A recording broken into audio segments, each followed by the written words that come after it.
예산결산특별위원회 종합정책질의. 무소속 한동훈 의원의 5대1 속사포 질의라는데 한번 들어봐. 경찰청장, 경찰청 기획조정관, 경찰청 생활안전교통국장, 경찰청 국제치안협력국장, 경찰청 수사국장, 경찰대학학장, 제주경찰청 차장, 굉장히 중요한 직위 같은데요. 왜 이게 다 공석입니까? 경찰 고위직 인사, 왜 이렇게 비어있나? 네, 인사가 전체로 늦어지는 것에 대해서는 대단히 송구스럽게 생각하고 빠른 시일 내에 아마 수사기관이 최근에 개혁이 있었지 않습니까? 중수청, 공소청 등등 그 개혁이 마무리된 시점에서 저 빠른 시기에 인사를 마무리하도록 하겠습니다. 고맙습니다. 고생 많으십니다. 그런데 이렇게 여쭤보겠습니다. 제가 지금 경찰청장 공석이 언제부터 시작됐죠? 2024년 12월 12일입니다. 제가 당대표 쫓겨난 날인데요. 그때 이후로 지금까지 이재명 정권이 출범하고 그 이후로부터 벌써 1년 반이 지나고 지방선거까지 치렀는데도 불구하고 그런데 경찰청장을 임명 안 합니다. 제가 경찰에 물어봤어요. 이거 혹시 무슨 문제 있냐? 라고 했더니 왜 임명 안 하는지 모른다고 합니다. 그거 설명해 주시겠어요? 의원님 아시겠지만은 그 기존의 경찰청장, 그러니까 윤석열 정권에서 경찰청장 자체가 수사 대상이었지 않습니까? 내란과 관련돼서 수사가 된 상태에선 파면이나 해임이 안 되는 상황이었습니다. 그렇기 때문에 장기간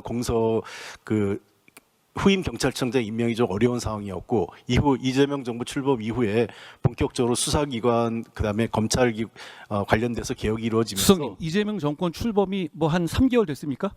아니잖아요. 1년 반 넘지 않았습니까? 예, 의원님 근데 출범되고 나서 작년 한참 동안을 당시 경찰청장에 대한 수사가 이루어지기 때문에 임의로 파면이 어려운 상황이었습니다. 수석님 또 하나 이렇게 여쭤보죠. 지금 검찰이 없어지잖아요. 공수처로 바뀌죠. 그러면 검찰까지 없애는 상황에서 경찰이 수장을 이렇게 오래 비워두는 것, 경찰은 제대로 운영됩니까? 그러니까 제주청 차장 같은 건 왜 비워둡니까?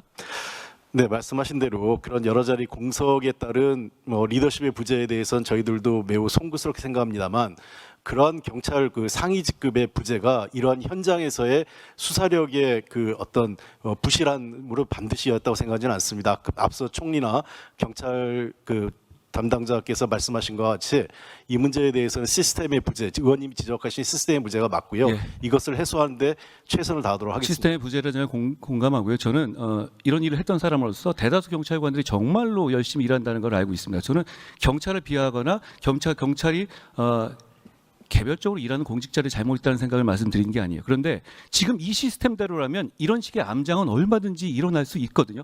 왜냐하면 수사관들은 다 생활인들입니다. 저녁에 술자리하고 갈 필요도 있고 매번 월급 받고 사는 사람들이고 그러면 그중에는 이상한 사람도 있을 수 있습니다. 그런데 그런 이상한 사람을 걸러낼 아무런 시스템이 없었다는 것이 정말 충격적인 것이고 이 사건은 정말 제대로 파헤쳐 주셔야 한다는 점을 제가 경찰 관계자께 말씀드립니다. 법무차관님 오셨죠? 네, 법무부 차관 대참하고 있습니다. 10월 2일부터 경천동지하게 세상이 바뀌고 저는 지옥문이 열린다고 했는데요. 준비 잘 되고 있습니까? 정말 자신 있어요? 여기서 구멍 안 나게 80년 동안 있었던 제도에서 구멍이 안 날 자신 있어요? 검찰 수사권 바뀌었는데 현장 혼란은 누가 책임지나? 부작용과 혼란을 입법된 범위 내에서 부작용과 혼란을 최소화하기 위해서 정부 관계자들이 모두 애를 아니 쓰고 근데 이 있습니다. 부작용과 혼란을 왜 알아서 그 아가리 속으로 들어가죠? 자, 이렇게 물어보겠습니다. 검찰 수배 사건 있죠? 지명 수배. 있습니다. 자, 그런 사건 중에서 중범죄 사건이 무슨 제주에서 잡혔다고 치자고요. 많이 일어난 일이죠?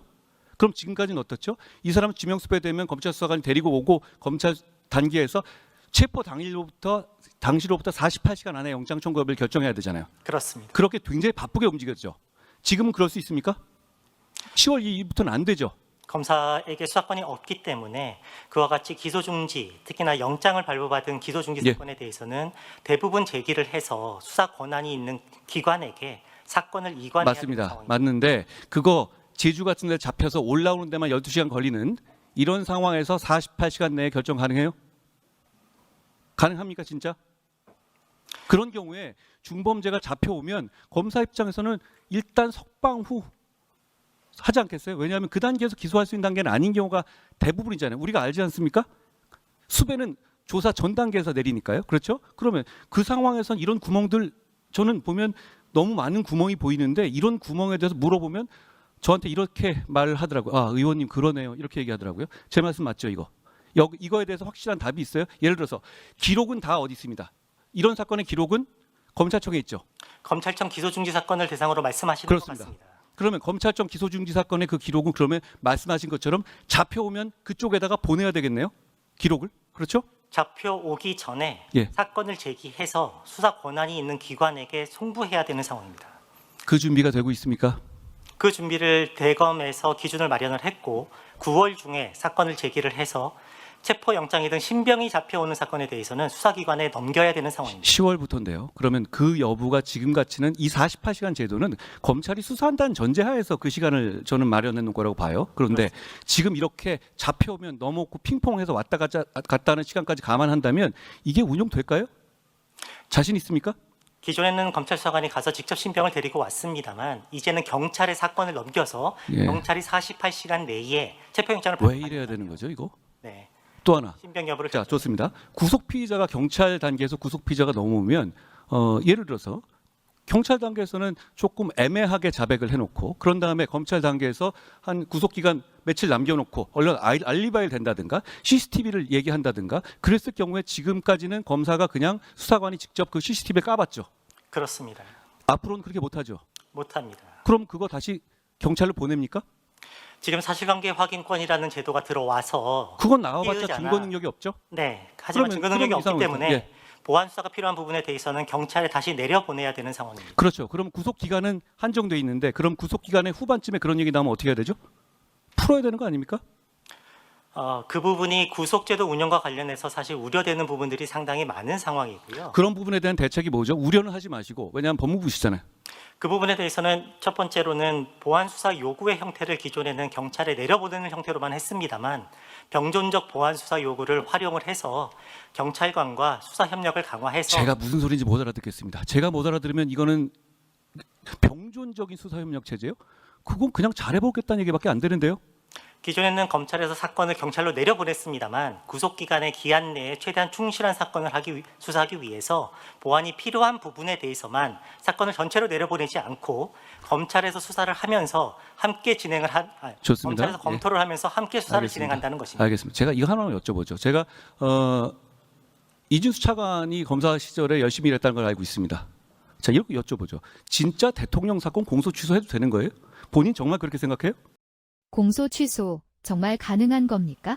그 점에 대해서는 지금 제가 이 자리에서 어떤 결론과 답변을 드릴 상황이 법무부에서 아닌 것 무슨 위원회 같은 거 공소 취소 특공대 비슷한 위원회 만들었잖아요. 그거 괜찮다고 보세요?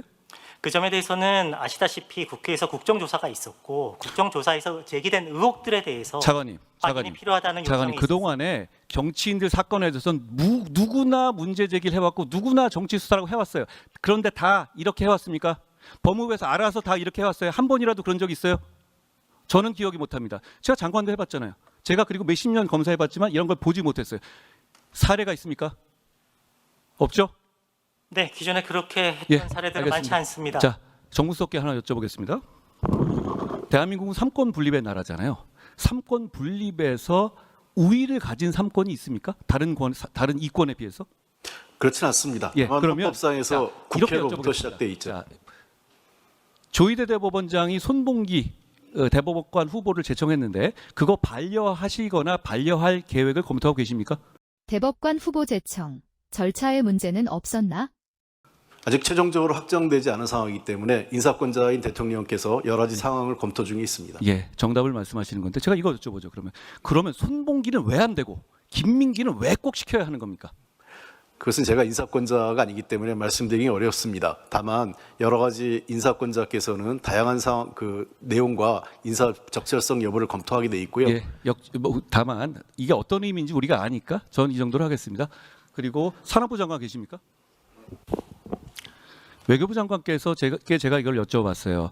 여한구 통상교섭본부장 이렇게 어려운 시기에 장수를 갑자기 이유 없이 잘라고 설명도 안 하고 있는데 이거 미국에는 설명했냐? 그랬더니 미국에는 아마 산업부 장관이 설명할 거다. 그리고 제가 그 이유를 대라. 그건 개인적인 이유라 하더라도 국민이 알 권리가 있다. 미국은 알고 왜 우리 국민은 몰라야 하냐라고 말씀드렸습니다. 그랬더니 정확하게 김정관 장관이 돌아오는 대로 설명해서 적절하게 하실 거라고 했습니다. 설명해 주십시오. 통상교섭본부장 갑자기 교체한 이유는? 예, 그 본부장 교체에 대해서는 전 미국에 가서 교체에 대해서 설명을 드렸습니다. 근데 미국하고의 관계에서 더 중요한 건 통상 관계가 아마 우려하시는 대로 그런 부분일 텐데 그런 부분에 장관님, 되는 자 부분. 이렇게 여쭤볼게요. 개인적인 비위입니까? 아니면 공적인 마찰입니까? 저희가 듣기로는 일신상의 이유로 알고 있습니다. 자 그러면 국민들이 많이 이미 보도되고 했다시피 술자리에서 어떤 비위 같은 겁니까? 이거 대단히 높은 고위직이 갑자기 하루아침에 날아갔어요. 이 정도는 알아야 하신다고요, 국민들께서? 당연히 아실 것 같은데요? 어떻습니까?